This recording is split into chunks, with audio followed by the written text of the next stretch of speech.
atmosphere and things like that. And I mean, even for the ECC and the graduation events, things are very different now. So Can we start now? Or? I should start from my slides. This is my main slides. I should start from this, Yes. and I will switch these documents. Yes. Can I start it now? Yes. So I'm on broadcast. Yes. I don't know what happened on the broadcast.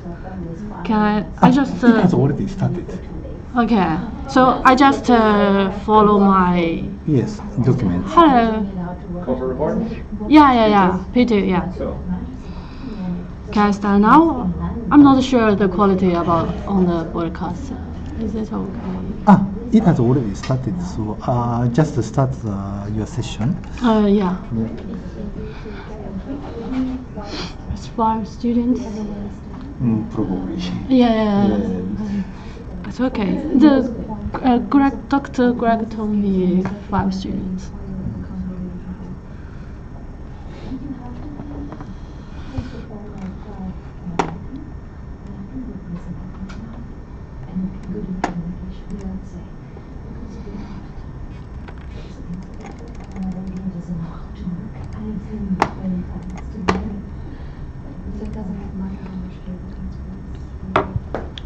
Can I start now?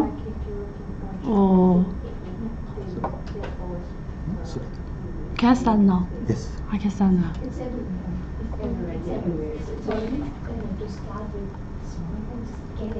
I'm just wondering, is it? Sorry, so I took little time to setting up. All right, it's about to start, is it? Okay, I'll reply to them now.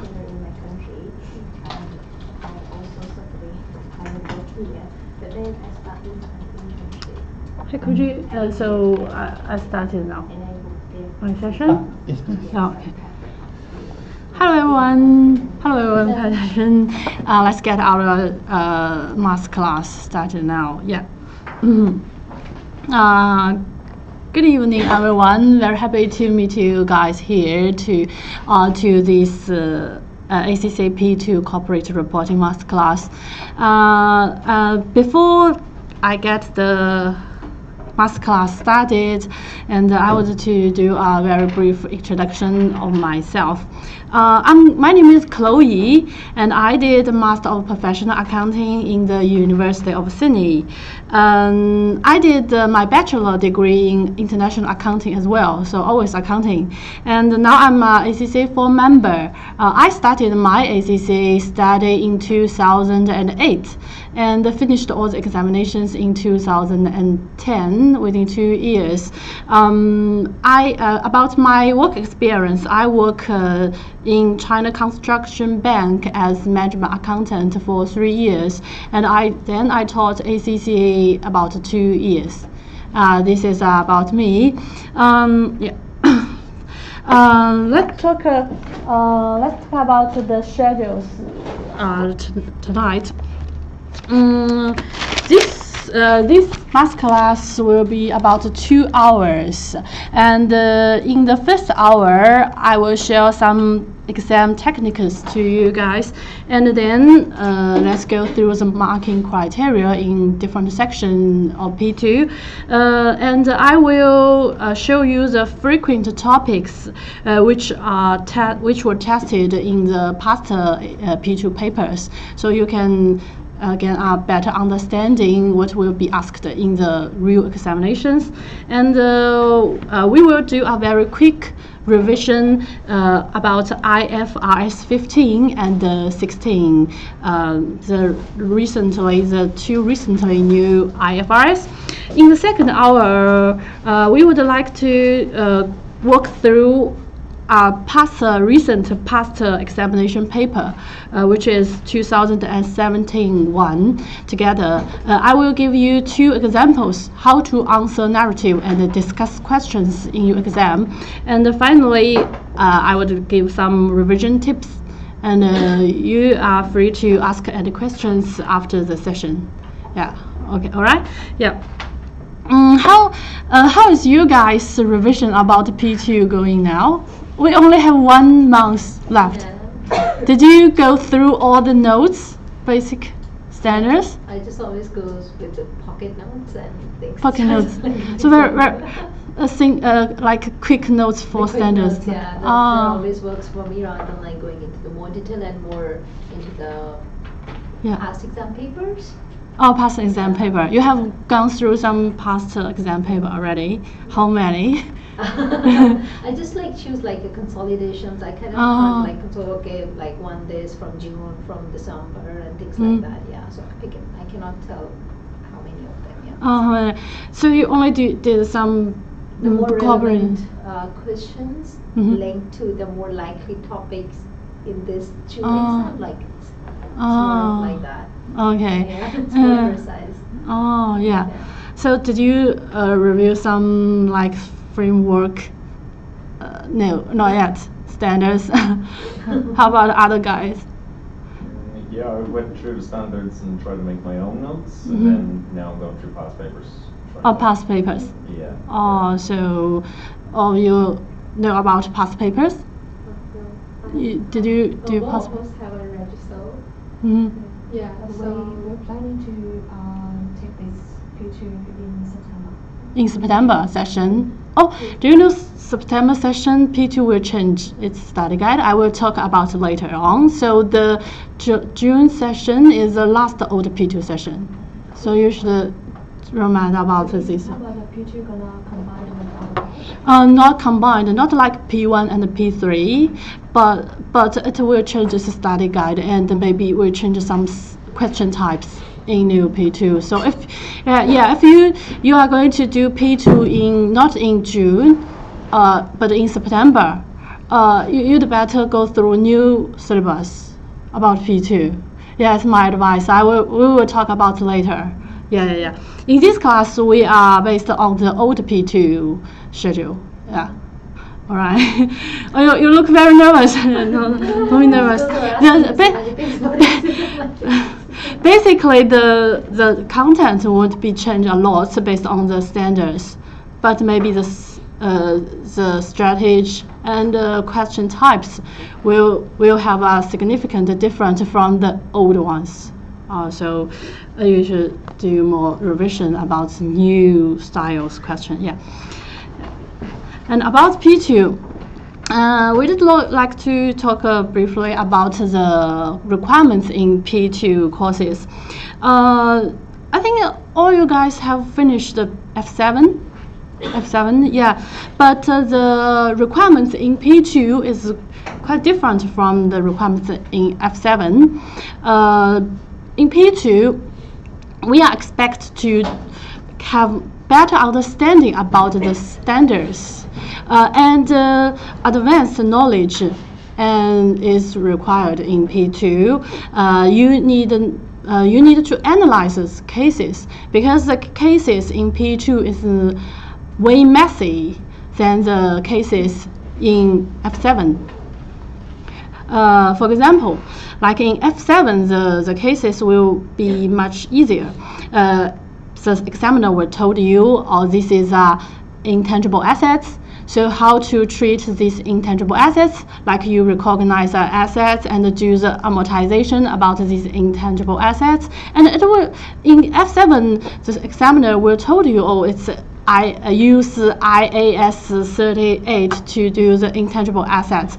But in P2, the cases would basically like be it won't tell you this is intangible assets. It will give you some features and a description about this item and ask you to decide what is this, which standard you choose to use to do the accounting treatment for these items.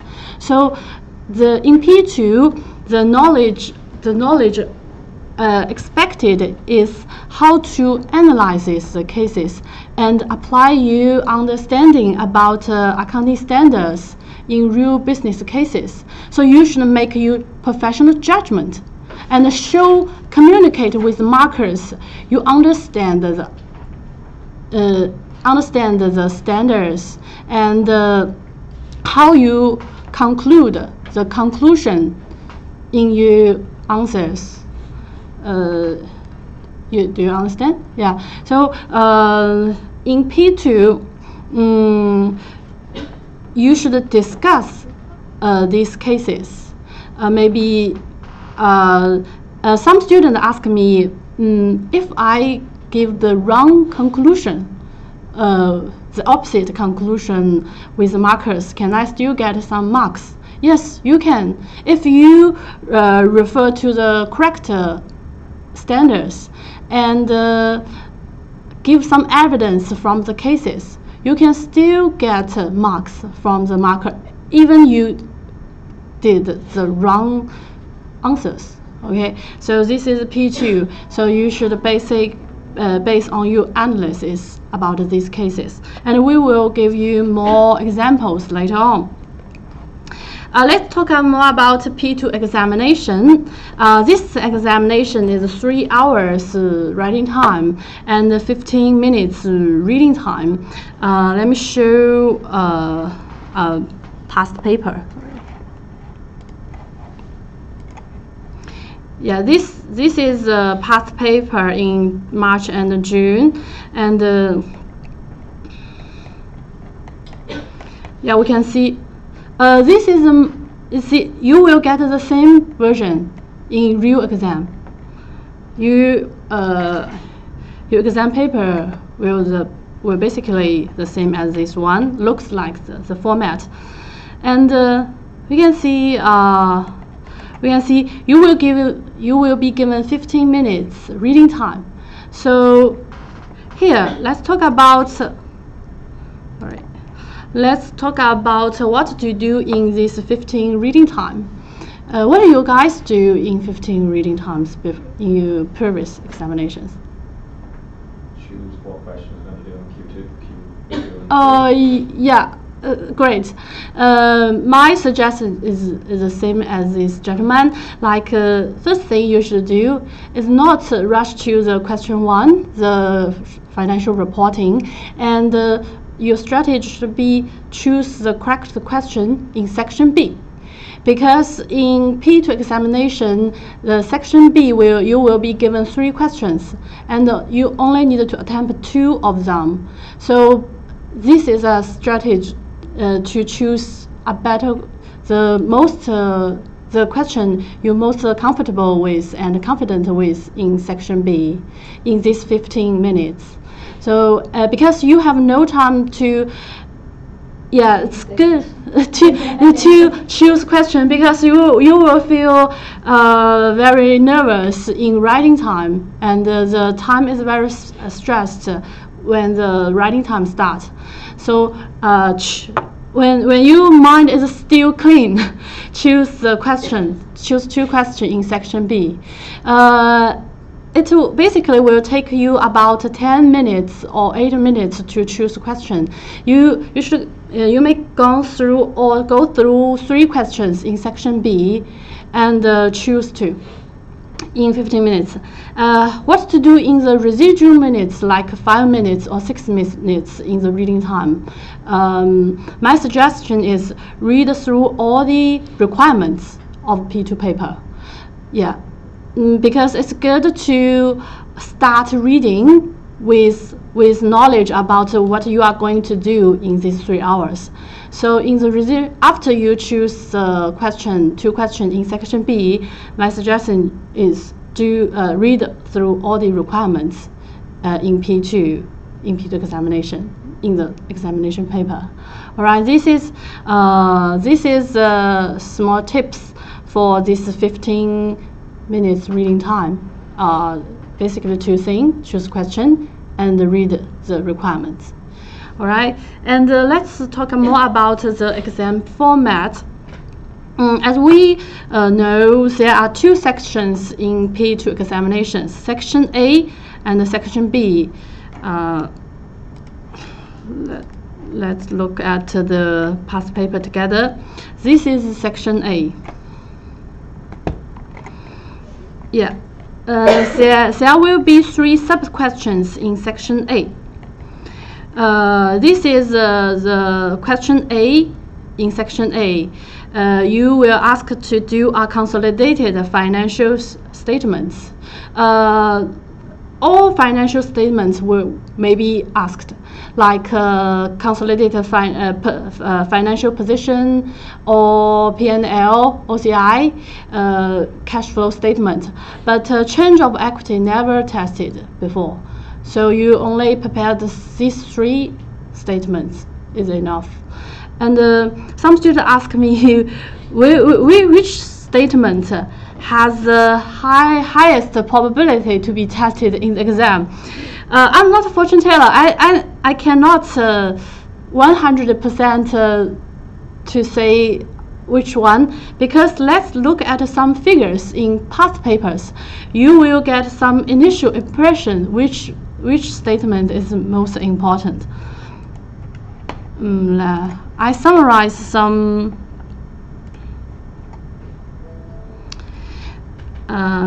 Let's look at this document as summarized. This is section A. This is section A. Let's start from the latest exam.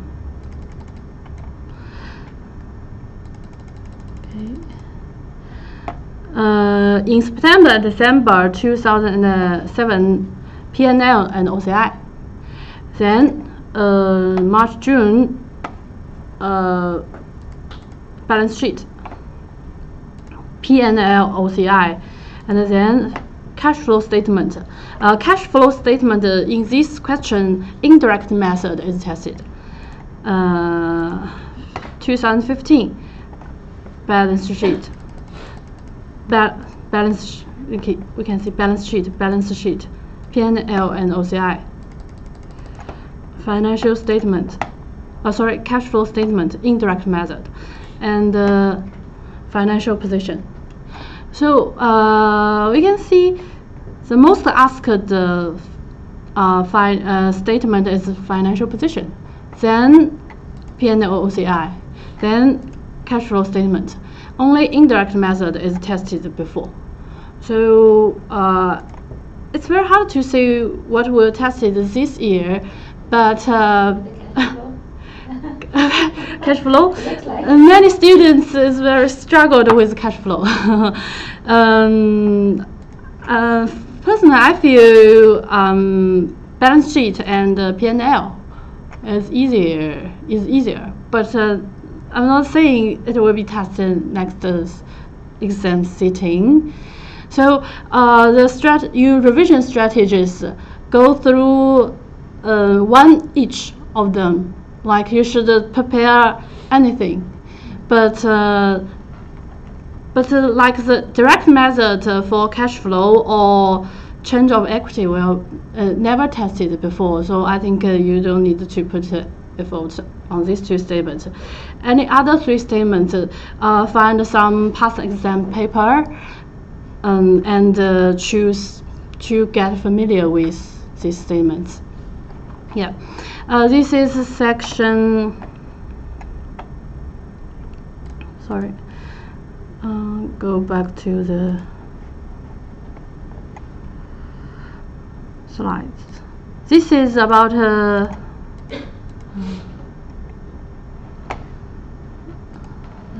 sorry, second I check the broadcast.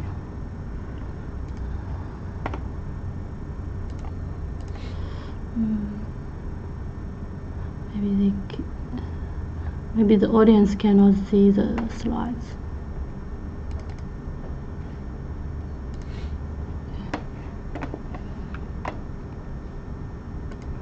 Move on. Okay. About the second sub-question in section A. Question B. Question B is a focus question. A specific IFRS and accounting area will be tested. Like in this paper, the receivable factoring is tested. So question B is about the case is the same with the sub question and the group reporting one, but more specific knowledge is required here. And for question C, as we know, an ethical issue question will be tested. Probably 100% sure the C question is an ethical issue question. So ethical question issue is a must tested question in P2. You should prepare it. How to prepare it? Actually, for the ethical question, it's easy. Just download the ACC Code of Ethics. Do you know these documents? You can find it on ACC website. You don't know about these documents. Sorry, let me show you. Sorry, it's not my computer, so I'm not very familiar with it. Like, you go to the ACC website.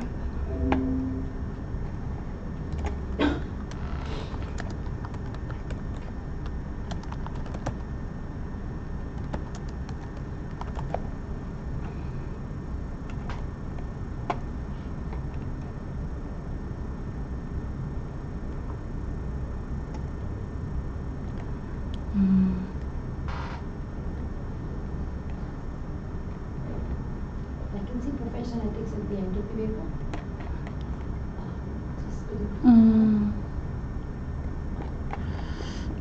Sorry, maybe try another.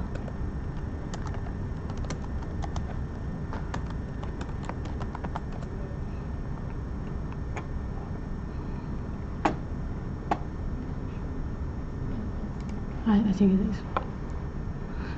I got a copy. If you need, I can give it to you.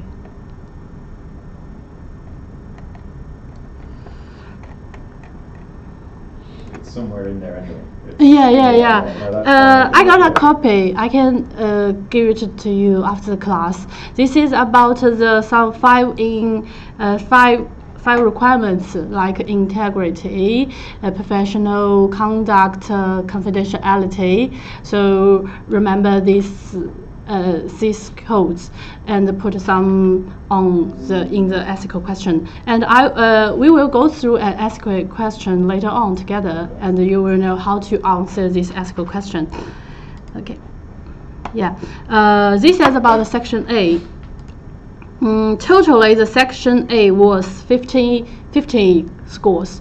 So according to the statistics from the examiners, students who pass section A probably will pass the whole session. If students failed doing section A, probably unfortunately these students will fail whole the examinations.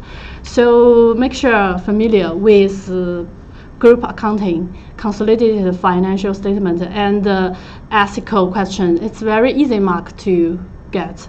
And about section B.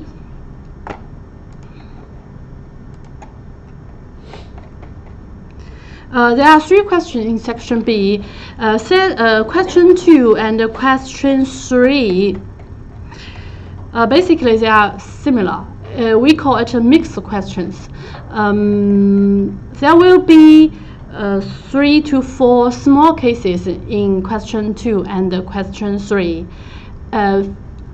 Every sub-questions asks for different IFRS or IAS. For example, in this paper, the fair value investment property is required, and intangible for the second cases, intangible assets. Then the impairment of cash generated unit. So a specific accounting area is asked in the question 2 and question 3. And question 4 is a totally different question from question 2 and question 3. We call it a current issue question or conceptual framework question. Some students call it a pure concept question. In this question, some definition, accounting concepts, accounting principles would be asked in this question. Like in this question, the examiner asks you to explain what prudence is, and sometimes ask you what is materialities, and ask you what is assets, what is liability, how to distinguish liability with equity, what is profit and loss, and what is OCI. So this question, in question 4, the case is very short. Sometimes no case in question 4, but you should write anything you know about these concepts. Many students feel question 4 is very hard to answer. They told me, "Oh, I feel blank when question." Oh, sorry. Please keep. Okay. Many students feel blank what to write in question 4. And I will give some small tips if you choose question 4. Because you are not confident about question 2 or question 3, you choose question 4. There are some small tips you can get marks in question 4. But before choosing, if you decide to choose question 4, be confident you are very familiar with the concepts. It's very hard if you don't familiar with these concepts. You may write this question in wrong direction, and you should put some examples from your own brain, from your own mind, because you cannot copy examples from the cases. There are no cases in question 4. Okay, so do some mock examinations. Feel what question 2, question 3, question 4 looks like, and before you go to examinations, have some initial impression about which question to choose. Yeah. Would doing the past question 4s help, or is it not really, like, you can't get much benefit of the previous question 4s? Because it's a current issue, they're not going to... Yeah. Basically, in past paper, question 4 range from very varied topics. Yeah. So past paper not that help as question 2 and question 3, because in question 2, question 3 only standards are tested, but in question 4 anything may be tested. You don't know what will be tested maybe this year, but I will tell you what is the trend topics recently later. And yeah. does that, so trend topics do come up potentially? Not 100%. No, I know that, but that's a guide of what might come up. Yeah. So we're looking in the right direction. Hope so. And there's a good way to find what is going on in IASB. I will tell it you later. Do you know technical articles? Yeah. Read the recent technical articles and the latest technical articles. The topics in technical articles, recent ones, will probably be tested in current issues. All right. So many of them. Yeah, but find the recent one, because the 5 recent ones or something. Yeah, the measurement. What is capital? What is capital, and the foreign exchange rate. Is rate IAS 21. Yeah, so you have some way to review the question 4. Yeah. Okay. Sometimes they're very difficult to read, though. They can be very difficult to absorb information from the technical articles. Make some notes and summarize some viewpoint. And even you can just put the viewpoint in technical articles in your exams. Yeah. Sure. And there will be some example questions in technical article as well. And technical articles focus on specific topics which is texted in P2. So please read it during this month. Yeah, it helps. It will make a big difference. I've seen it once. It's a long way back for F7 paper. There was one article they published in May, and the exam was in June, and all of a sudden that the whole article thing exactly came up in the exam. Yeah. It was a rare time because people normally they don't tend to read the recent articles, and there was a very recent one. Yeah. So this is a strategy. This month. Okay. Yeah. So read the recent articles. This I would to say in the revision tips as well. Yeah. Now we already talk about it, the articles, because actually the examiner not expect us know all issues happened in IASB. So what they put on the technical articles basically are what they want you to know. So read the recent articles. And about time management, I think you have already know about the time management skills because you have already finished your F level. 1.8 for every score. Yeah, and in discussion questions, 1 mark, 1 idea. My suggestion is maybe, for example, this question is 5 marks. So you can get 4 marks by writing 5 correct ideas. But you are not sure that all you write can score the mark. So my advice is write 1 or 2 extra ideas per question. Like for 5 score question, you may write 6 or 7 ideas you came up with. It gives you higher probability to get full mark. Yeah. So there's no deduction of marks for wrong idea? No penalize for wrong idea. Yeah, put everything you know. But pay attention to the time. Don't overrun the time. Yeah, and so for section A, for the corporate reporting, we got 1 hour to answer, and question B and C, about 25 minutes. So totally, you will have 1.5 hour to answer section A. If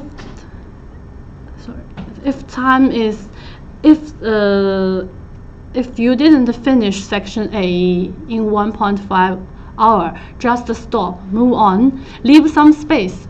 My strategy is leave some space every question you answer, and start a new page to next question. If you got some extra time left at the end of examination, and you suddenly remember something you can add it to the previous question, you can write something on this space. Yeah, this is a small tip. And for the section B, you got 45 minutes per question. Yeah, this is time management about P2. You can use this strategy in every P-level examination. Some small exam tips. If you have some experience and tips to share with others, please feel free to share with us. And first one, how to choose question in section B. We have already discussed about this. According to examiner report, most students choose question 2 and question 3 because it's easier to get mark in question 2 and question 3. Like you put some accounting standards, relevant accounting standards, and write some rules and judgment criteria, measurement method about the accounting standard, and copy some evidence from the cases and link them together and make your conclusion and your accounting treatment to this business issue. Then you can get marks. But for question 4, some students write long essay, but still didn't get many marks because you didn't hit the point the examiner expects you to do. Generally it's up to you which question to choose, but more people choose question 2 and question 3. Yeah, and the second tip is read the requirements first. I have talked about it before. Read the requirement in reading time. And the second tip is plan your answers and prepare an answer template. Some students start writing question like block by block. It's not a good strategy. I will show you how to give the markers opportunity to give you more marks by just neatly write your answer and use some useful subtitles. Yeah, subtitle is highly recommended in your answer. You can use maybe like accounting standard, the name of accounting standards as subtitles, or you can use summarize words from cases as subtitles. So my strategy is leave some space between every ideas and don't write everything together, because the marker will feel this is only one idea you are giving. So write subtitles and organize your answers.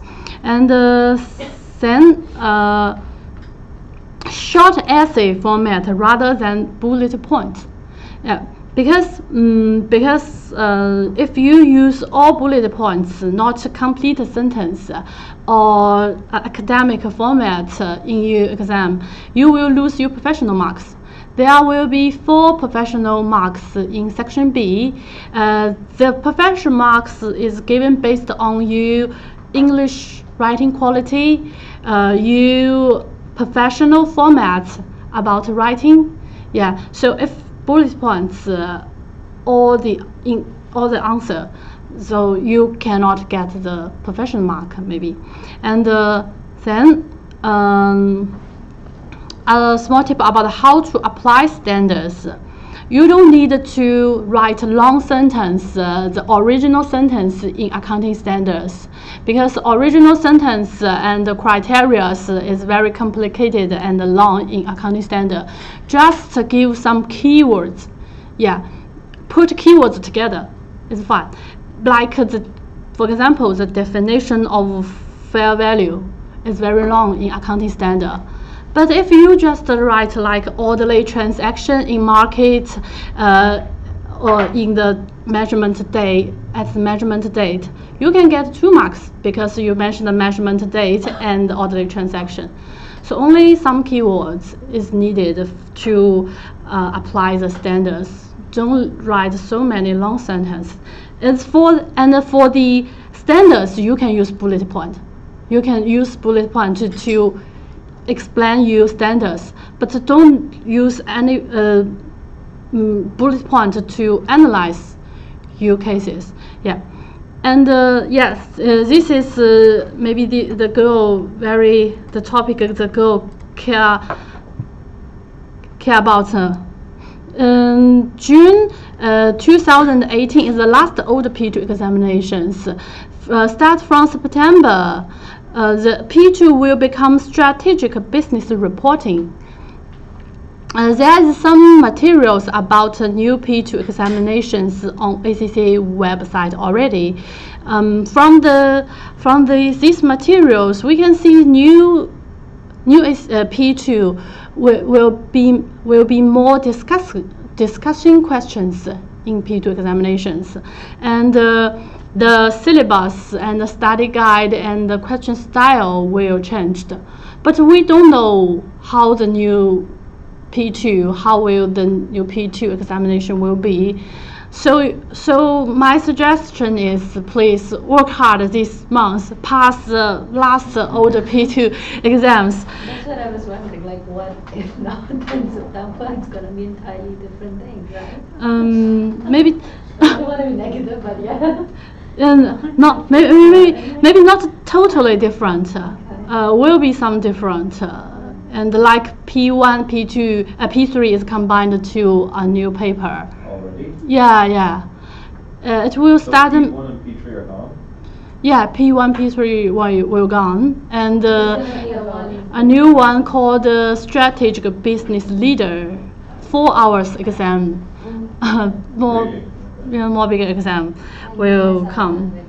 Yeah. So yeah, so basically speaking, the P level of ACC is under a changing recently. So please pass this exam sitting. Yeah.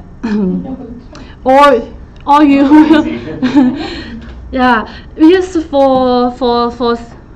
till now, so far the past paper is still very useful because exam style is basically the same, but we don't know what will happen in the new one. Maybe the past exam paper is not that useful. Okay. Let's move on. Let's go through the marking criteria in P2. This is a sample about marking in section A. Section A, the group reporting. In the section A, the marking criteria, we can see ACC officially called it OFR. OFR is on figure rule. On figure rule. That means if you do one figure wrong, the wrong figure will be only penalized once. For example, you did the depreciation figure wrongly, and you cannot get the mark for depreciation. But however, if the process to calculate the depreciation is right, you can still get some marks. Yeah, but your final figure is wrong, so you cannot get maybe 1 mark for the final depreciation figure. Like if depreciation is wrong, so you carrying amount of assets is wrong, but you show the whole process how to use depreciation to calculate the carrying amount. Still, you get a 4 mark about the carrying amount. All right. So this is on figure rules. Yeah. So it tells us put as many working as you can on the examination paper, because if your final figures is wrong, the marker will try to look at your workings, and if your workings is right and the calculation process is right, you can still get most marks. So my strategy is, this is how I do P2. The section A group reporting question. Like I leave 1 or 2 pages blank, and I start writing maybe the 3rd or 4th pages. Write my workings, and I number my workings. Basically, the order of my working is the same order with added information in the section A. Same order, and I put very detailed working process, and then after I finished my working, I started my report, and I put the working number in every line, in every reporting line here.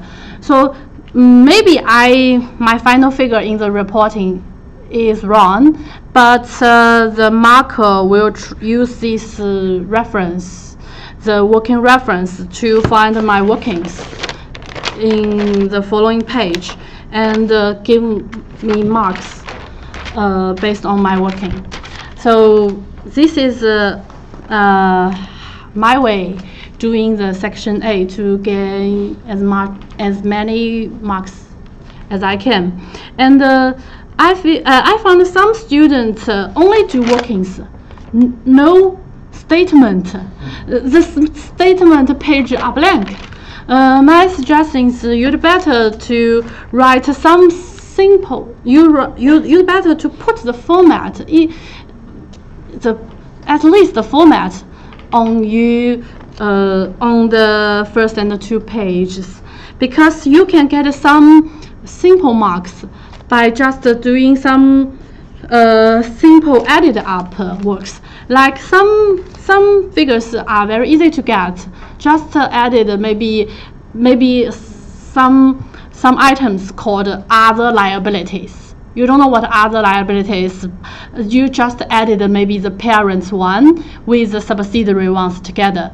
Then you get the correct figures of this line, and so you can get some easy marks.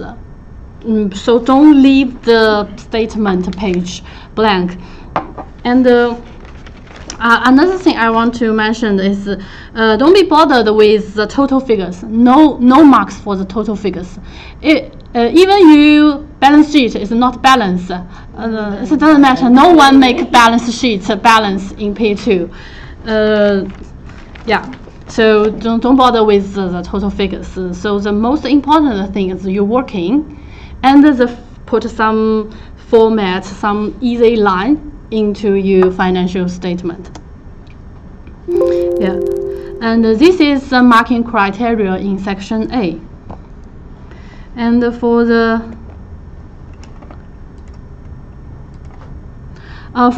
marking in section B, this narrative or say writing questions, we can this is the answer from students. Let's read through it and let's feel how the marks are allocated to every point.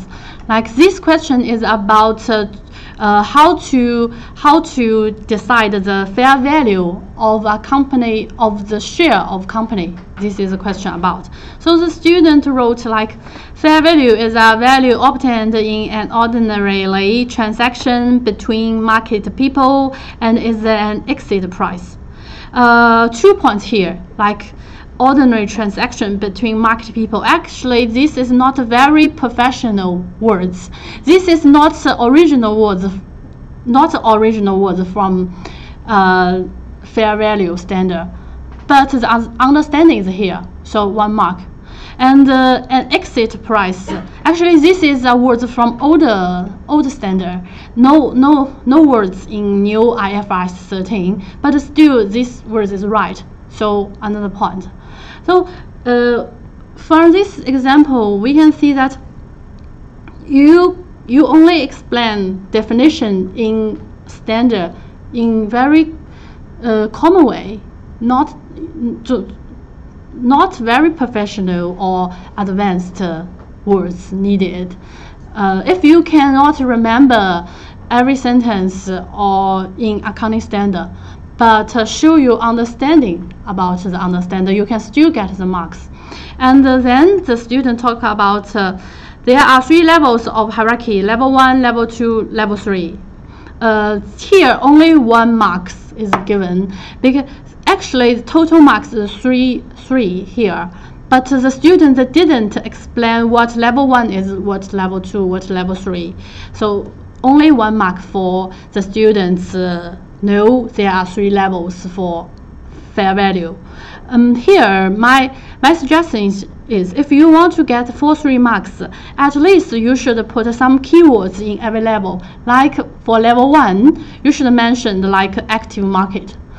Yeah, so you can get the mark for level 1. And for level 2, like you mentioned, approximately equivalent market. And for level 3, you write something about like internal business model, financial model.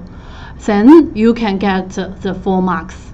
So here the point is you cannot leave standard without any explanation, but do not over-explain standards.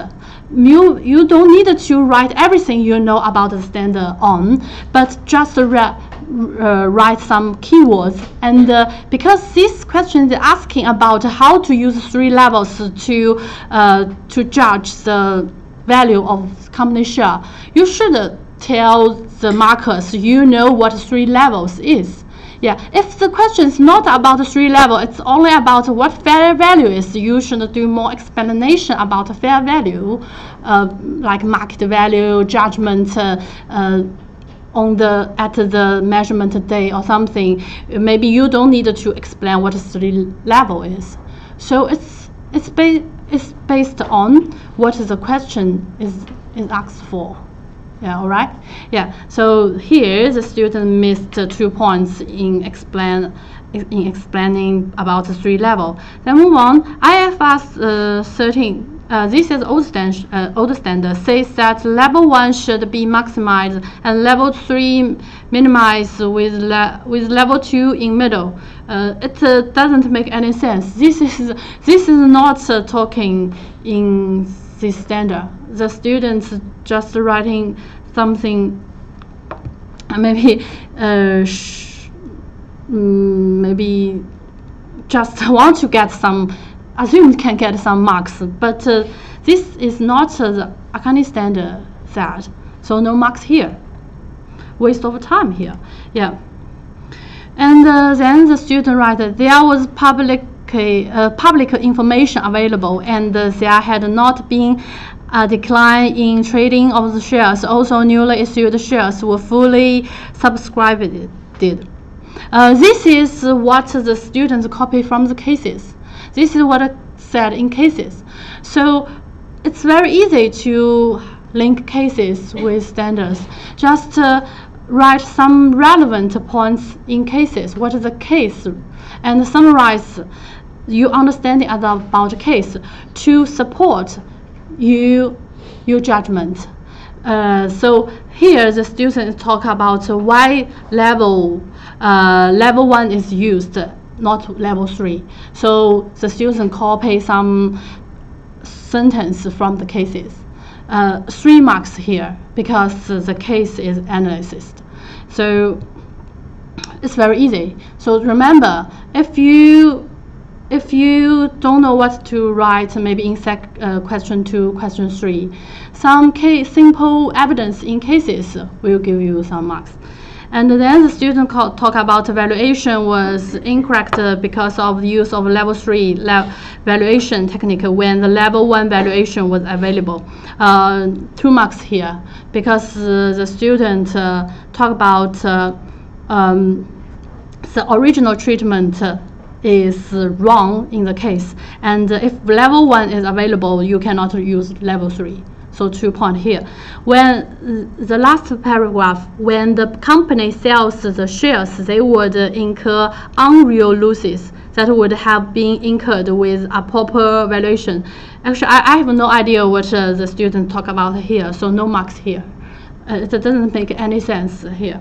So from this example, we can clearly feel that talking about the standards, use some keywords in standards and explain some standards, then pop up some sentences in cases, then you get the mark and make the conclusion. Yeah. This is how section B answers will be marked. Let's move on. Yeah. The next issue I would like to talk about is the frequent topics in P2. And firstly, let's see the standards in P2. Actually, officially speaking, every standards will be tested in P2. So from the syllabus, we should know every standard, every international accounting standard. let's look at a document.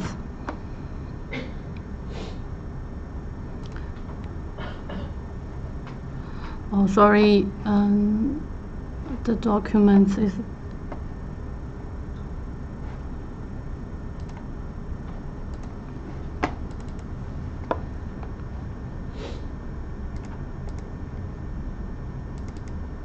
Here.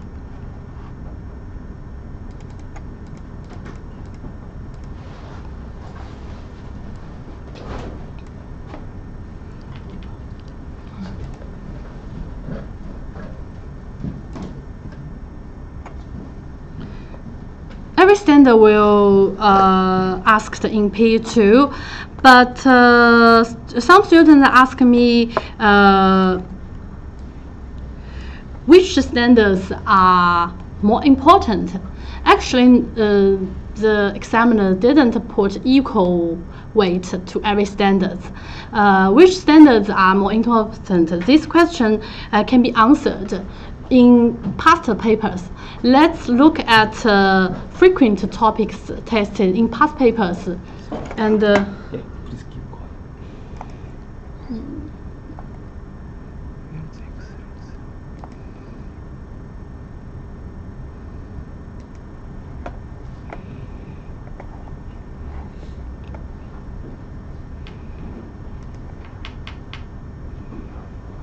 Sorry. Let's look at this column. In question B, like operating segment is tested. Then receivable factoring. Differences of P&L and OCI. The examiner, sorry. Yeah, so need to change the adjustment. Sorry. Sorry, I can't.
Sorry, this is much better. Can I go on? Yes, sure. Sorry. Let's move on. About the frequent topics like cash flow statement and integrity report. Exchange rate, monetary and non-monetary assets, liability and entity, NCI, and share-based payment, which is share option. So we should acquire the method to calculate the share options. And the fair value in IFRS, and the goodwill, fair value of NCI, and the fair value method of NCI. By the way, this is from the current 5 years past paper, the topic in section in question B for section A, and like for question 2 and question 3. Let's have a look what are the frequent topics? Like, for example, joint venture. Joint venture is tested.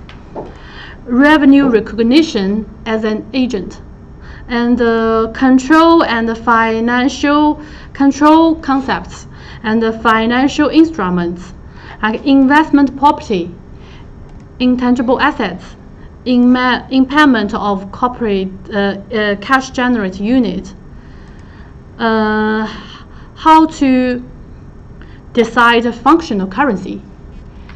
Yeah, when I was talking about this topic, if you feel something, you feel that, oh, what she is saying, please write it down and do some revision about these topics.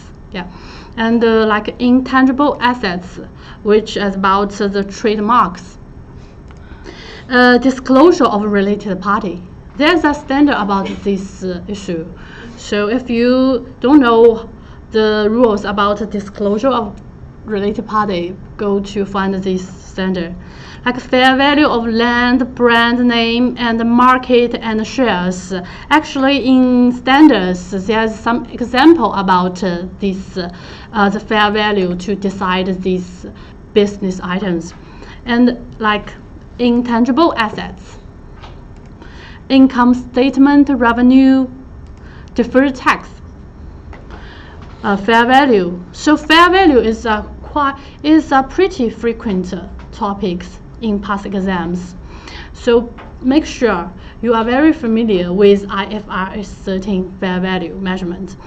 Like biological assets, which is agricultural assets. How to transfer like agricultural assets to biological assets. There's some standard talking about this issue. Share-based payment, the option, fair value of land, related party disclosure again. Financial guarantee contract, which is about the standard provision, contingent liability, and contingent assets. Hedging accounting, yeah. Hedging accounting is a topic very popular in P2 as well, but hedging accounting is really tested in F7, so pay attention to the hedging accounting topic in P2. Like fair value of bonds. So always fair value about financial instruments is tested in P2. Do you feel this? And like, go on. The financial currency, the functional currency as well. Tax, goodwill, loan and interest. Segment report. Revenue, legal cases about and provisions, government grant. Segment report again. Revenue, recognition, provision, and the cost of PPE and the government grant. This is a frequent topic in question 2. Question 3, basically the same with question 2, the topic. Revenue, financial instruments, exchange rate, research and development cost. Leasing, fair value of financial instruments again, revenue recognition, investment property. New topic, events after year end. This is a standard about this issue. Go have a review. Non-current assets held for sale and discontinued operation. Borrowing costs. Name rights, which is intangible assets again. Joint agreement. This topic we have talked before. Like control and subsidiary. Useful life. Change of accounting policy, which is about IAS 8. Yeah, and sponsorship. Hedging accounting, investment property lease, similar topic. So, do you have impression about what topic are frequent topics now, like fair value, investment property, provision, tax, deferred tax segment report. So go to have a look and do some mock examination and pass examination papers. You will have your own feeling about which topics are frequent examined. So these topics may be repeated again in following P2 examinations. So you must be familiar with these standards. For some other standard like intermediate reports, never tested. So actually, it is said in syllabus this standard is also required in P2 examination, but never tested. So you don't need to put much effort in these less frequent topics. Yeah, in your revision, it's a time-saving strategy. This is about the topics in P2. And then the trendy topics of accounting. This gentleman has talked about these two topics as well. One is IAS 20.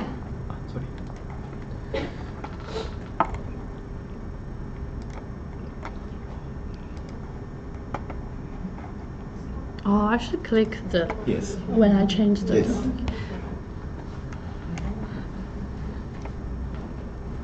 So one is IS 21, the effects of change in foreign exchange rate. This because IASB initiated a research on this topic, inspired by the Korea Accounting Standard Board. So this is a trendy topic now. Pay attention to this standard. And the next one about a conceptual framework is measurement. What is measurement? Simple words to describe measurement is the amount to recognize the accounting items, like the amount of assets, amount of liability. This is called measurement. But conceptual framework give a specific definition about measurement. So do some revision about measurement in conceptual framework. This is two trendy topics I came up with. If you want to know more trendy topics, go ACC website to read some technical articles and or IASB exposure draft. These documents are about the current topics, issue topics. Maybe will be tested in question 4.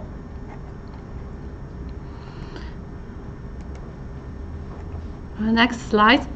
I would like to do a brief revision about the latest two IFRS.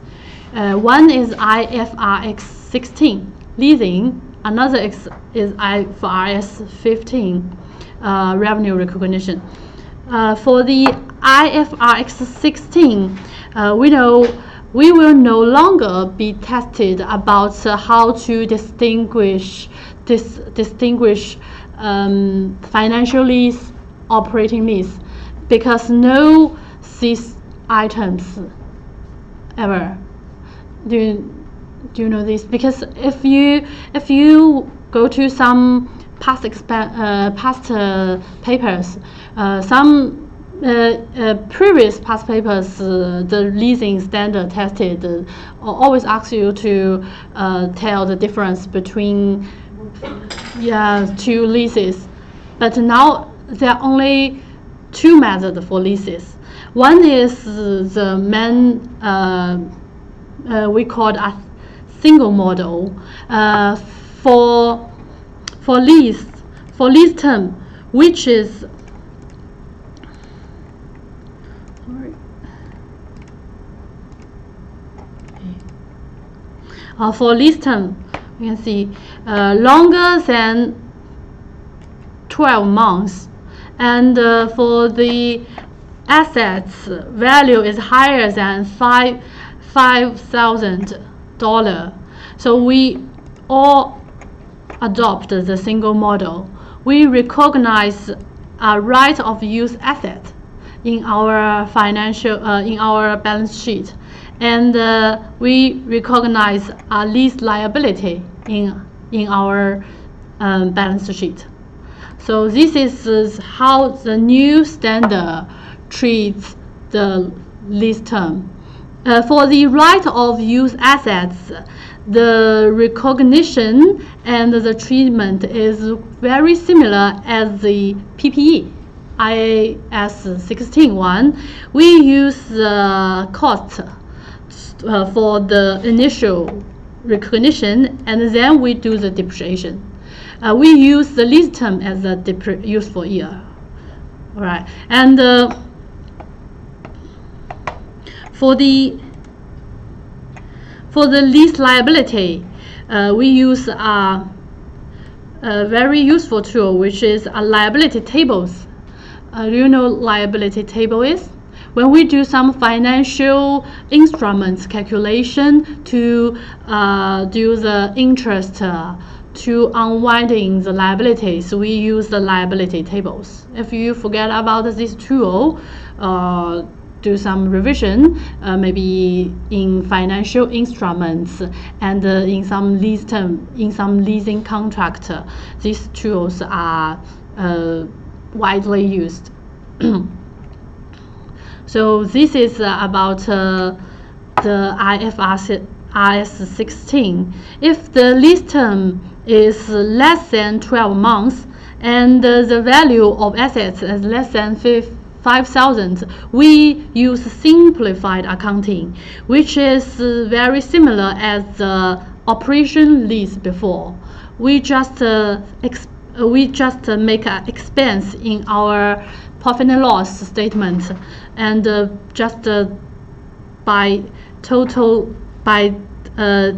the total lease payment with the lease term, and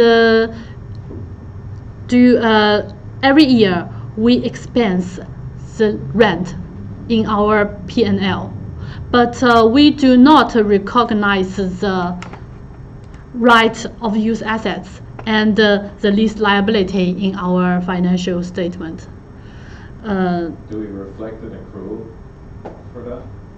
Accrual? Or is it just on a straight line basis? Like we'll just account for the straight line basis, like the operation lease. So at the start of the lease term, will we reflect an accrual in there for the expected payment? No accrual, no accrual accounting. Every year, basically the same amount. So it's on a cash basis? Yeah, cash basis. We pay this year, and we recorded this expense in this year. Very simple way. Oh, sorry, yeah, because it's for even if you have a lease that goes longer than 12 months, so and you elect to have this. So if you've a lease for 4 years but it's very small value, can you elect to go with a simplified model? No. Yeah, we if the amount is less than 5,000, so you can see all here. So only one quarter. One of them has to be. Yeah. Okay. If it's very small amount, we also use the simplified accounting. Yeah. So simplified accounting is only for the lease term less than 12 months or the small amount assets. Yeah. All other lease is use this method. Recognize an assets and the liability, and unwinding the liability every year. Yeah. And the 5,000, is it in US dollars or is it? In US dollar or pounds, as long as the dollar or money currency use in your examination paper. It will tell you. It's always the dollar anyway. US dollar, yeah. Yes, because like for Australian, it's also 5,000. Yeah. So I'm not sure if like they change in currency, then will the amount be affected or not? This is US dollar because it's international standard. It's an international standard, and the UP2 will be international version. So you will given by US dollar. Sometimes you will give foreign currency. It will tell you how to transfer the foreign currency to the US dollar. Yeah. And in P2, so actually the leasing is become easier on the new standard. But in P2, the relevant issue sometimes will be leases and sales and leaseback. So pay attention to this issue in P2 because the case will be not that easy like the example I give to you in this new standard. Sometimes the case will be ask you to judge whether the sales is true or whether it's real sales or just secured loans. So you should use the criteria to make your own professional judge. Sales and leaseback here is a relevant issue in P2 about leasing. This is all I want to talk about leasing. And the next new standard we need to learn is IFRS 15, revenue from contracts with customers. In this standard, the revenue recognition criteria is more precise than current than previous standard when we recognize revenue. We adopt 5-step method to recognition revenue. Basically, the principle of recognized revenue under new standard is called allocation and recognize. How to allocation? Let's look at these 5 steps. Step 1, we identify the terms of contract. And then step 2, identify the separate performance obligations. Step 3, determine the transaction price. That is the total price of the total price of the contract. Then we allocate the total price to performance obligations.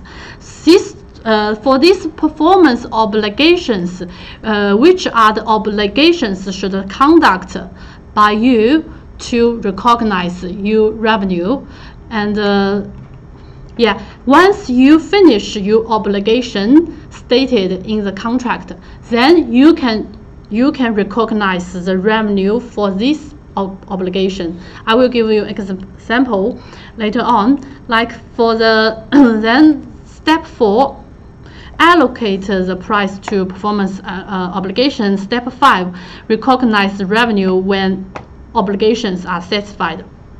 For example, how to recognize revenue?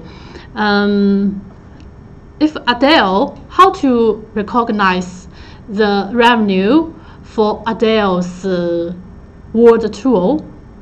Like if you bought a ticket for the concert of Adele in Sydney, maybe when Adele can recognize the sales of the tickets she sold in Sydney concert, when we should clear about the obligation, Adele can recognize her revenue about the tickets once she finished her performance in Sydney.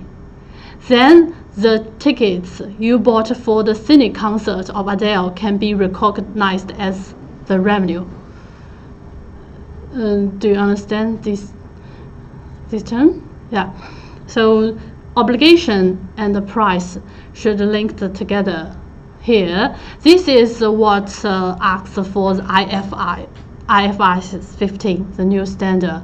So it asks you to allocate the total price by these obligations. This is a new standard talk about. We would like to skip these detailed definitions, they are too long.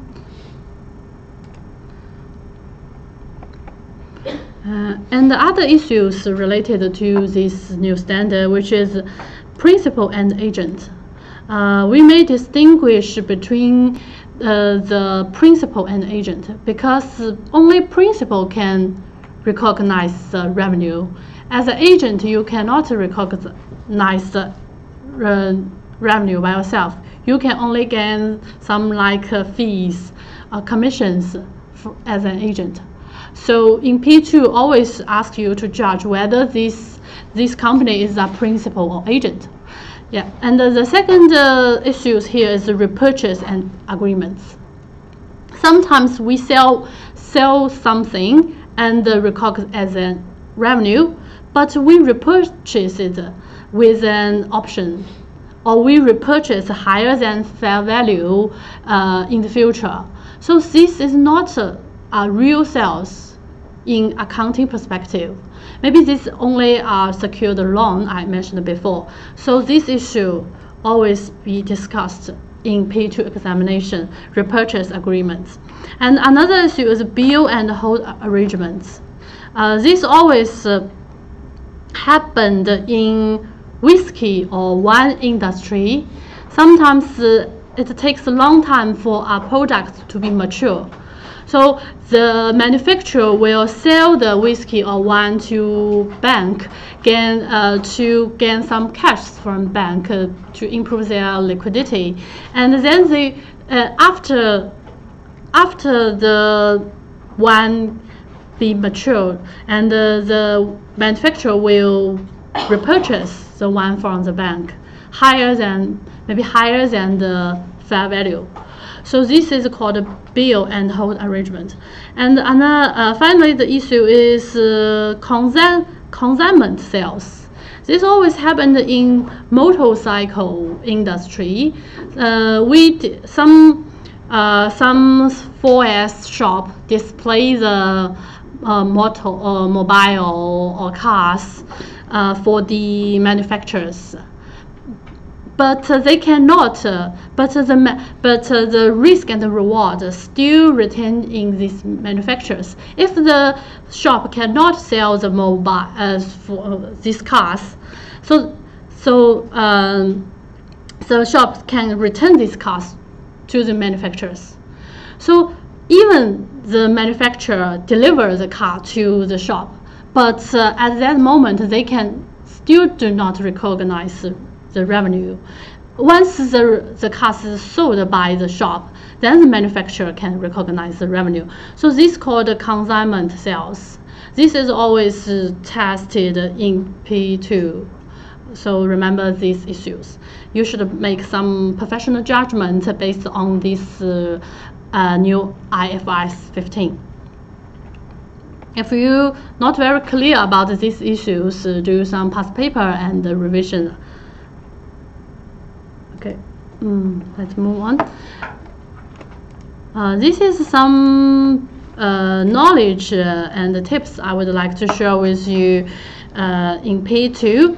And then let's go through, work through our past paper together. And I would like to share my suggested answer template to you, how to organize and plan your answer in P2 exam. This past paper again. Do I need to? Is it water? Oh, no, this is one.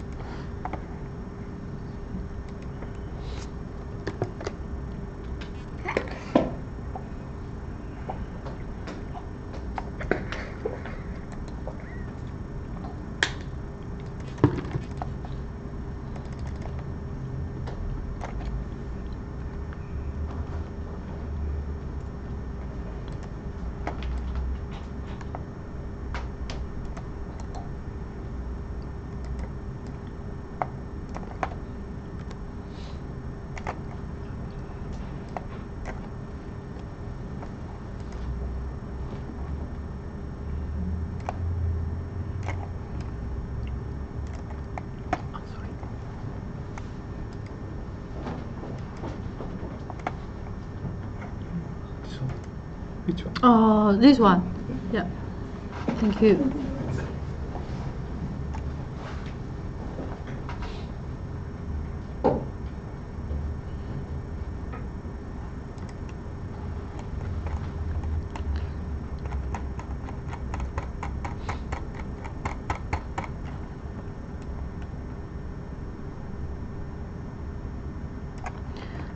Let's use this section, the question B in section A as an example. This question talks about the receivable factoring. Do you know what receivable factoring is? Sometimes some company sell their receivable to factors to gain some cash, but lower than the carrying amount of these receivables. That's this factor how to earn money. Then the receivables maybe belong to the factor, and the factor can collect the money from these debtors. Yeah, so this is called receivable factoring. But in real business, the receivable factoring term is very complicated. So we are tested to make our professional judgment about whether should we de-recognize the receivable, or we still make the receivable but build a liability or revenue from the factoring. So these questions mainly talk about this issue. And we are not going to explain the accounting standard here, but let's look at how to answer these questions. Always the question in P2 asks you to discuss, explain, give some advice to how to deal with this business issue in financial report. Always ask like this. And we can see the answer from, this is the answer from the examiners for this question. This is the answer. This answer is too long for this is a 9 mark.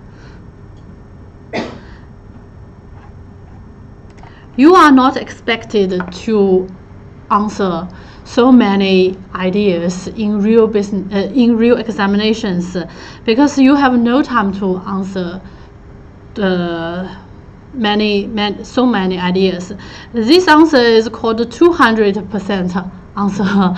You can get maybe double score from this answer. So what we will do, I called this 3-step answer strategy, which is I call the first step standards. Put standards on, which is the knowledge one, the knowledge thing, you know, and then the second step, facts.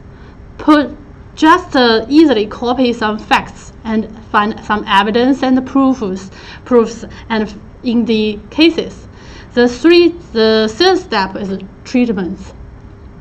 So this is how I answer my narrative question in real examinations. Like for this question, there are 2 factoring agreements. So step 1 states the related accounting standard and the rules. Of course, as I mentioned, the keywords and the simple criteria is needed. You don't need to pop all the accounting standard on. So I would answer like this. I stated IFRS 9 financial instruments, or you can use it as a subtitle. And the marker will know that you are going to talk about this standard. So 1 point already. Yeah, because you use the right standard here.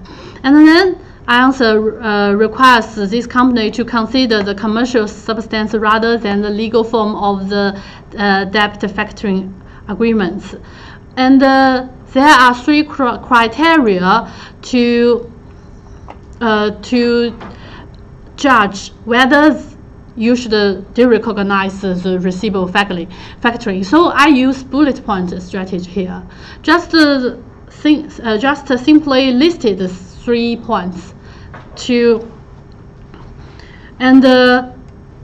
these 3 points are no further rights to receive cash, or risk and reward of ownership is transferred, or the no further control over the trade receivable.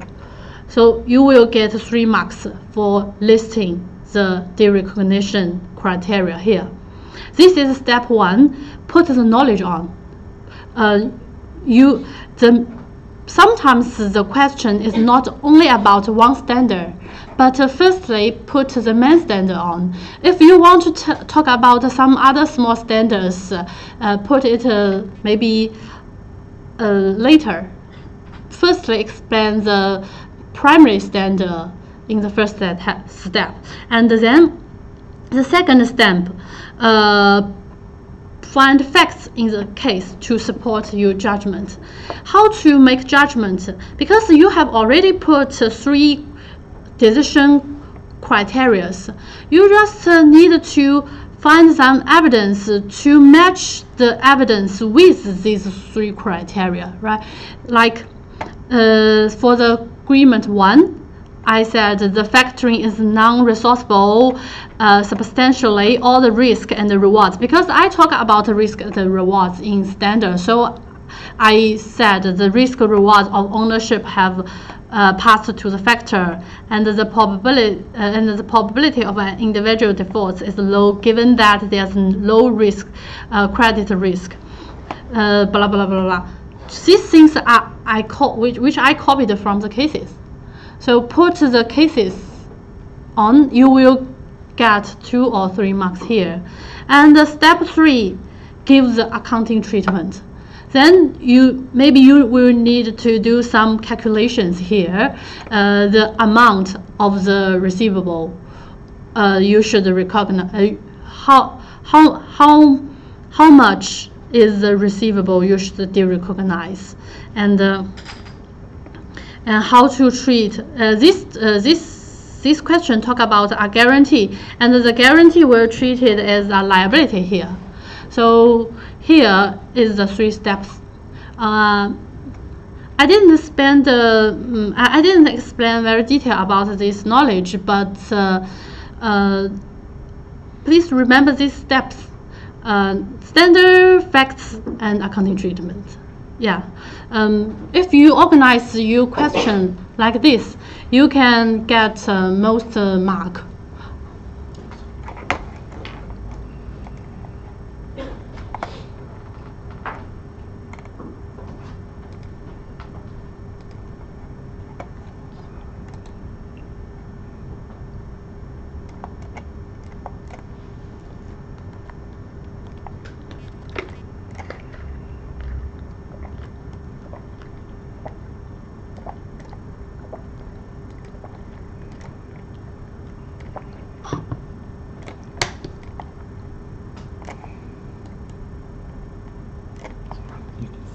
Oh.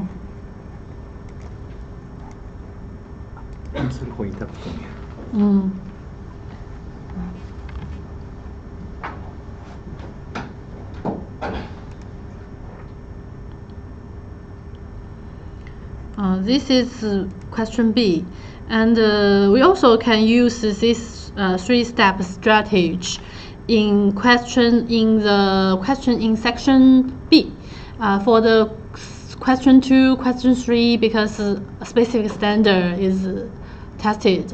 So also organize your answer in this way.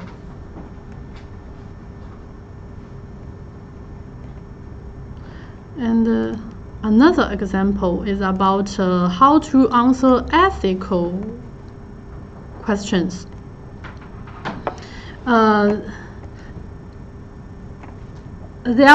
Ask question is a must test. I told you before. So as for the ethical question in this past exam paper, what happened is the directors intended to hide the debit convenient of the liabilities. So ask you to discuss where the ethical issues to conceal this convenient linked to the debit. Oh, sorry, I always forget to click.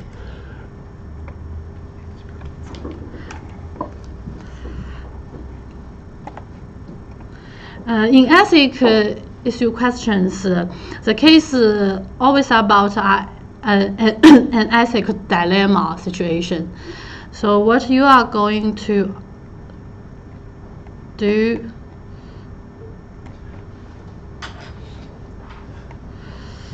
Also, I summarized. Oh, click. Currently opening is PDF. Yeah, this one. Yes. I summarize it as 3 steps. As this question was 6 marks, so maybe 7 or 8 sentences is enough, because you only got maybe 10 minutes. So my step is step 1. Put some general rules about information disclosure, because this question is talk about hiding information from the investors in the financial statement. And so here I talk about what stakeholders aim to gain from the financial statement.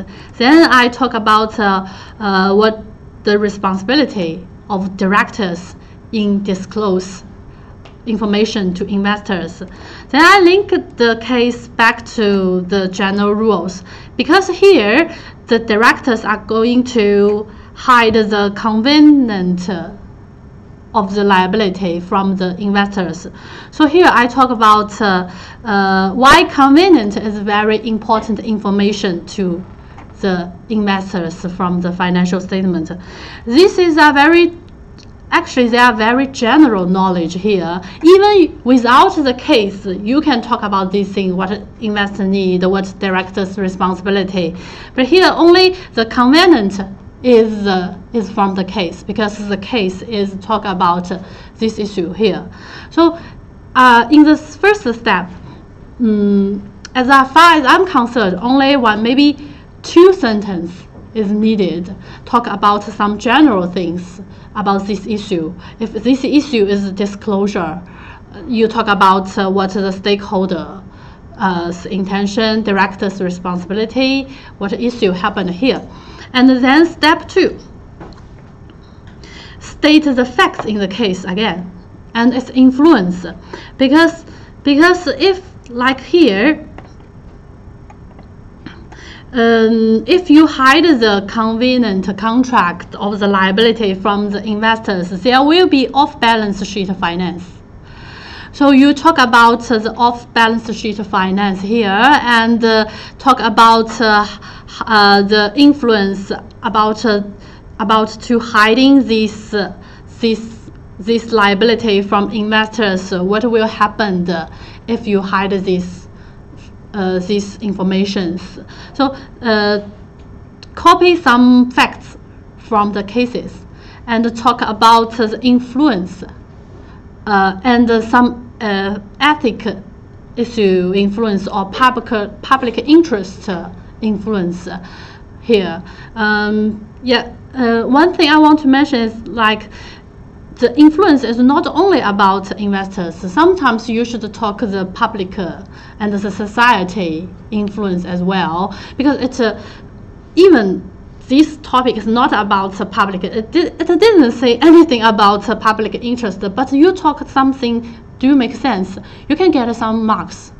Yeah, because for ethic issues, sometimes we describe some abstract concepts here. Not this case is long, but some ethical cases is very short. you only write something from your memory, so don't forget to talk about as a professional accountant, your responsibility for the public interest here. Broaden the concepts about a stakeholder in ethical questions. All right, and step 3, talk about ACC Code of Ethics. Yeah, this is what I was trying to looking for on the ACC website, but I didn't find it, and I can show you later. In ethic questions, you must talk about this code. And some principles in this code, like objectivity, integrity, and personal behavior. And finally, in ethic questions, you should give some suggestions. Give some suggestions like, in an ethical way, how should the director do? Of course, do not hide information from investors, but to what extent they disclosure information to the investors. Yeah, so this is my 3 steps about ethical question. Talk some general knowledge about professional behavior, responsibility, then talk about the facts, what happened in this case, why their conduction is not ethical, and finally you must talk about ACC Code of Ethics, or sometimes you can talk like International Code of Ethics, IFAC conduct as well. If you remember something, you can talk about it. If markers feel it do make sense, yeah, you can get marks. This is ethical question I would like to talk about. So basically, for all questions except the reporting question, 3 steps: standard rules, facts, your conclusion. Yeah, organize your question in this way.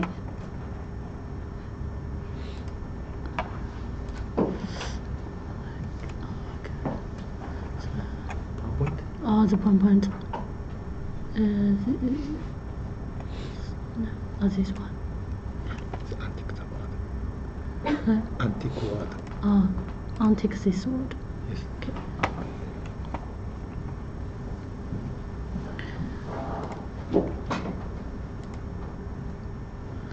Okay, this is my suggested template to answer P2 questions.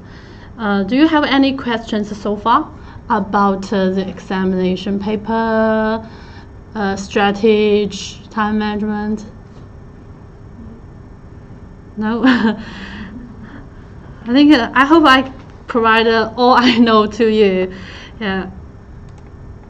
Can I ask you something? Yeah. It's very general.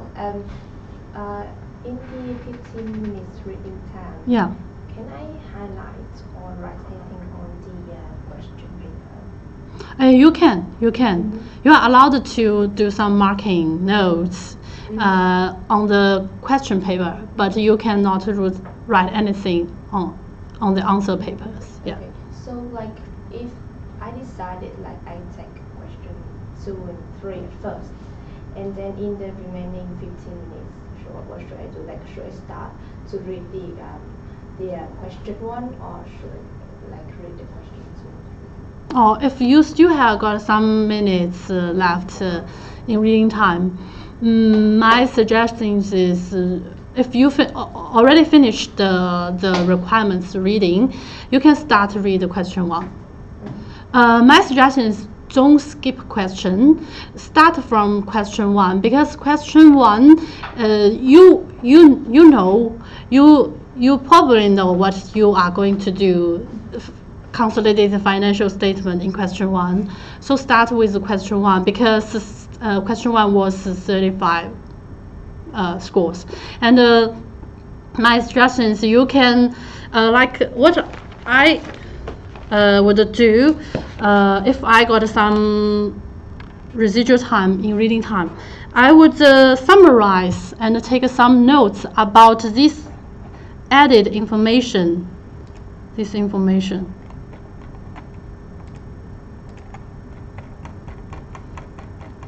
I will summarize this information in my own shorthand, and I take some notes here. Oh, take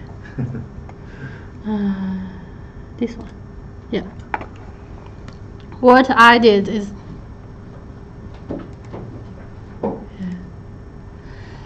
I summarized this information in my own language or your own shorthand, and I write some notes in the space, in the side space. Then you can start working. Yes, this is what I do. But actually, in real business, in real examinations, you won't have many time in reading time. Once you finish the choose, go through all these 3 questions in section B. But if you do, you can take some notes for section 1. Yeah. Any questions so far? Do you use highlighter? Highlighter in exam? Actually, I don't. I just circle with bullet point pen highlighter, because like you change highlighter to pen, then highlighter. It always all time. Just because like sometimes because I did P6 and it's quite like messy. Because P6 is not like really straightforward P2. So I'm not sure, like I haven't done P2 before, but like I'm not sure if P2 is quite messy as it, because if P6 is kind of like I have to read and then pick up the number. So I highlight the number like by green color, and then the information by the for example orange one, so I can easily pick up. But I'm not sure for P2 if that is the case, like for the but it's really straightforward to I think basically P2 is as messy as maybe P6, because P level is always the case. It's very complicated, but actually in P2 there are not. You can see only in section 1, the reporting part, you got many numbers here. So if you like your strategy, like highlight numbers different from the facts, you can use this strategy here. But not many numbers in other questions except the reporting question. You only got numbers here. Because other questions are all discussed questions about the standards. Yeah, not many numbers actually. So yeah, it will be easier. But in maybe calculation perspective, not many calculation in P2. In P2, you should remember many standards in P2, and the figures are mostly in the section 1 when you're doing the report. So what I did is this is my shorthand. I will do like write the date and maybe the control interest and the intra-group sellings, the directions, the numbers, and this is my notes about the first section of P2. If you like highlight it, I think it's fun as well. I also use like summarize like you, because like I'm studying as well, but like not like this big question, but I use small question.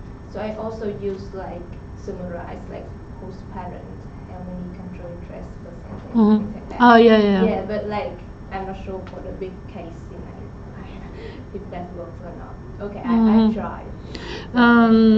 Yeah. I understand what you say. Like in P2, every added information, they don't link much to each other. You can do separate adjustments for every added information here. For me, I do one work for one information here. If two information are linked together, I will show the reference number in the working. Yeah, and then you added the number in the financial statement. Okay. Finally, about some revision tips you're going to do in the last month. The P2. I'll take.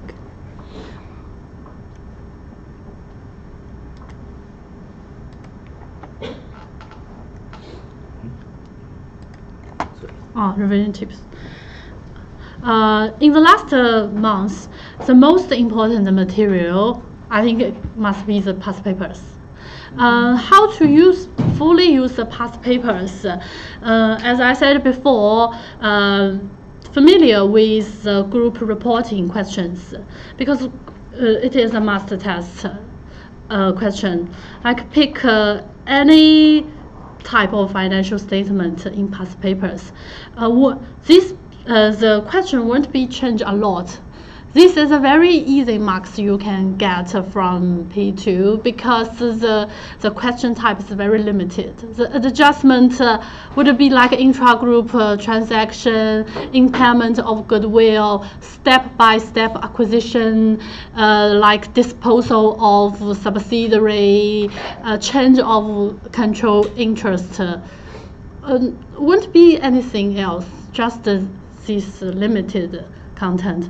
So do the group reporting in the past exam papers.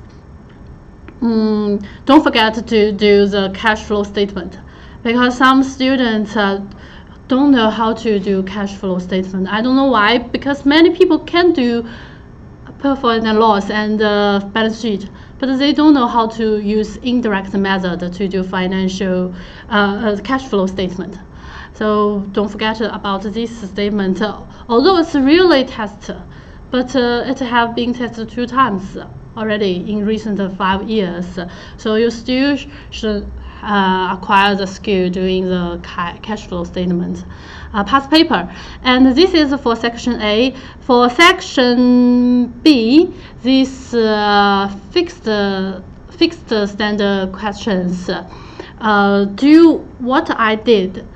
Summarize some key points from the answers provided by the examiners, which like I smart before, I showed you before. Maybe you don't have time. I know you don't. You are very busy. You don't have time to go through the accounting standards, the thick like a brick book. So how you learn accounting standards? Very easy. Learn from the answers from examiners. The examiner put very detailed accounting standards in more common words. So remember the accounting standards, how the examiners stated, and keep it in mind and put the same standards in exam. Actually, you don't need to go through and remember all the original words in standards. So do some summarize of the past paper. And for some ethical questions, learn from the examiners how to answer this ethical dilemma questions. And this is a past paper. If you don't have time to go all the past exam paper, my suggestion is at least 3 years past exam paper, and 5 years are better. 5 years are better, but you don't need to do very previous past paper, because the standard changes from time to time. Some past paper, the question in past paper, the standard is no longer used, like lease, like proportion method of NCI. Do you know this oldest method, proportion? Have they got rid of the proportionate method?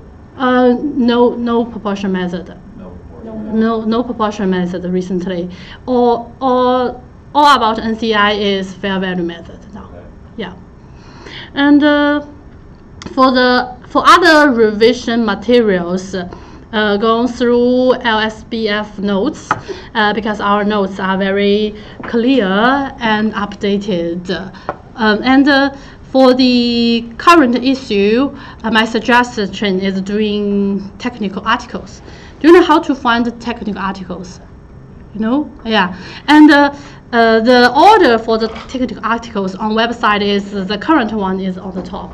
So start from the top one. Read one or two every day. Yeah.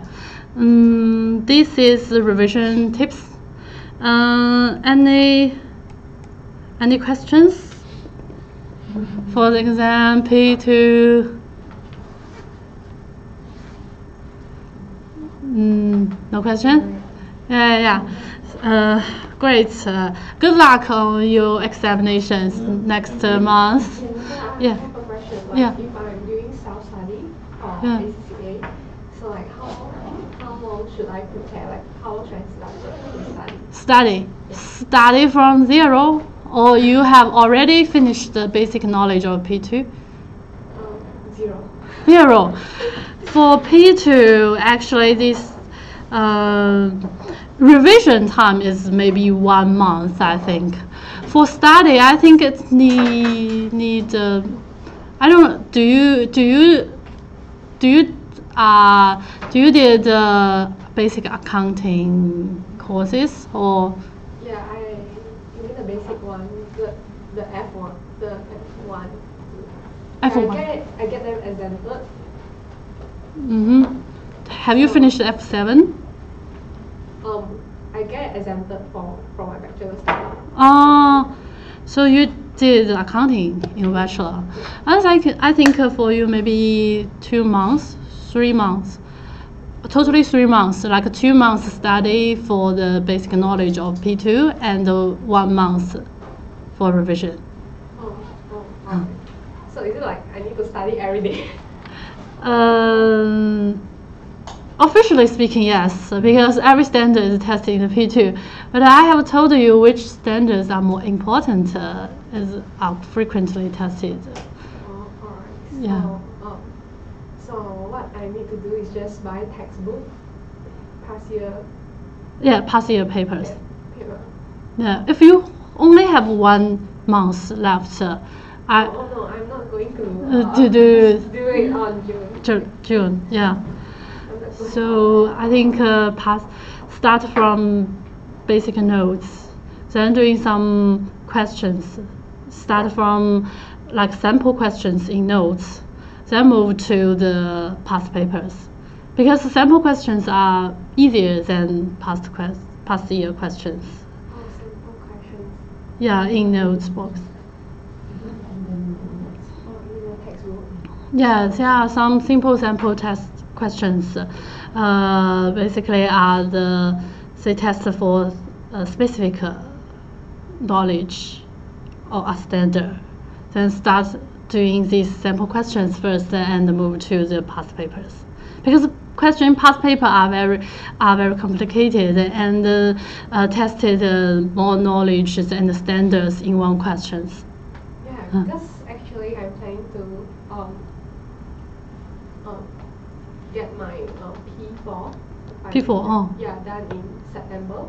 So oh, I yeah. already bought the ebook and then I started the first chapter, the first and second chapter, and it took me so long. Oh. 17 or 18 chapter. I think like if you go to lecture, online lecture or something, it would take you shorter because reading textbook I tried before, it took a really long time, but like when you actually watch the lecture, it would be quicker for you and you like can understand better. And like from experience, the best thing that you can do is by practicing, not like understanding, like just practice and then you can learn from what the mistake. Doing questions is much more important. Yes, than just study.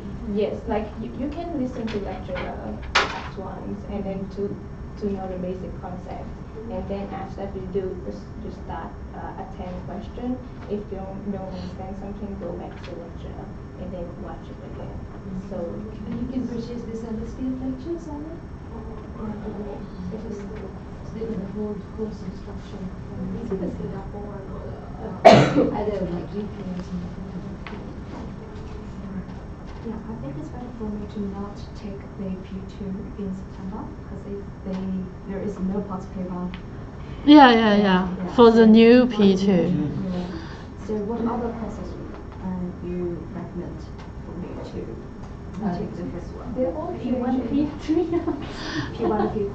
Yeah, but It's more, I think P1 and P1 actually is this a recording? P1 actually in P level, I feel because I did the P4, P5.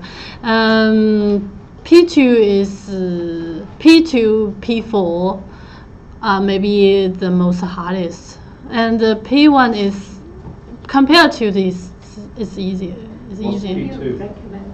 P2 is the one we're doing now. Oh, not P2, P4. P4 is It's Odyssey. no, P2 it's, one is it's either Performance. performance and the other one is management. advanced performance management or something. these two are. So it's Oh, that's got a 30% pass rate or something. Yeah, it's always the case. I've heard.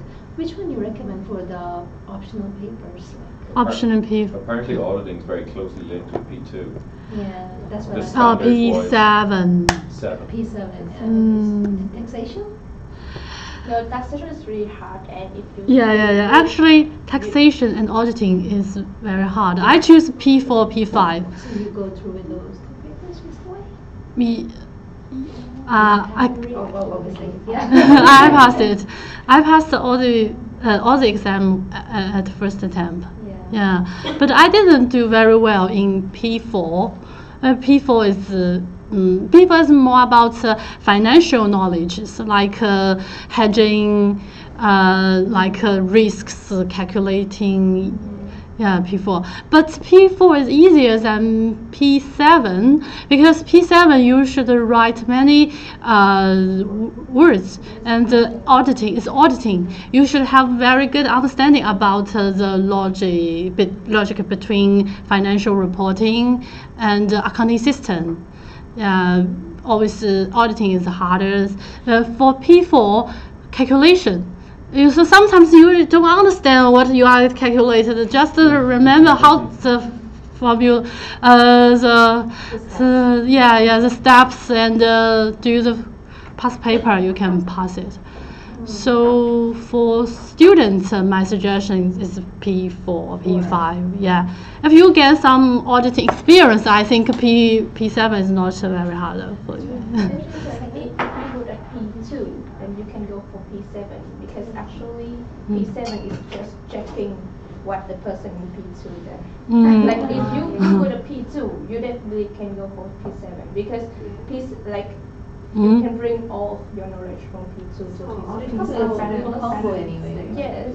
If you attend P2, then you directly go to P7. Yeah, and it's also really useful for you as well. But I didn't do taxation, I don't P7. recommend like in Australia because we don't have the version for taxation in Australia. So doing the UK version, Yeah, always they do the UK version. But I think it's not very sorry. I was just saying we might end the broadcast there, and thank you very much, Chloe, and on behalf of Appreciate that. Business College. That was very Thank brilliant. you, thank you for That's really coming. good. You're welcome to all keep chatting, but I think all the people watching live might want to go and have their dinner now. Okay? But thank you very much, Chloe. That was very good. Yeah, brilliant. Really appreciate it. Thank you. Thank you. Just easier than that.